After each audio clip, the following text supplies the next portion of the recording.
nay trời đẹp lắm đây, sao không cùng anh dạo quanh Sài Gòn. Vì vụ trên xe qua khắp nẻo đường, ngắm phố phường ta luôn mến thương. Sài Gòn của mình bao nhiêu quán xá, là có bấy nhiêu món ngon thật ngon, là có biết bao nhiêu lựa chọn, là nỗi đắn đo hôm nay ăn gì.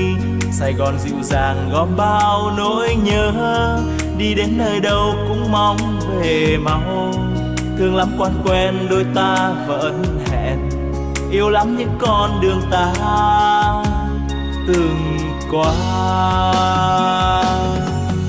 Sài Gòn quá xa thương yêu, anh đã thương thật nhiều, anh yêu biết bao nhiêu, anh vẫn thương thật nhiều.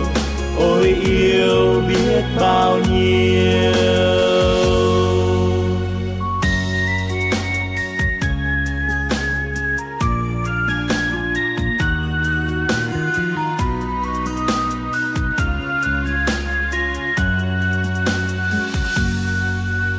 Hôm nay trời nhiều nắng ấm, sao không cùng nhau dạo quanh Sài Gòn.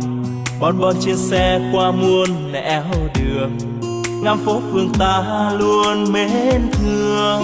Sài Gòn nhộn nhịp bao nhiêu quán xá, thì có bấy nhiêu món ngon thật ngon, thì có biết bao nhiêu lựa chọn, cùng những đắn đo hôm nay ăn gì.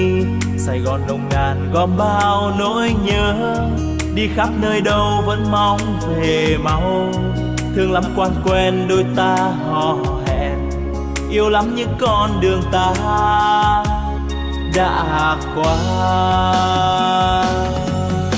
Sài Gòn quá xa thương yêu, anh đã thương thật nhiều, anh yêu biết bao nhiêu, anh vẫn thương thật nhiều.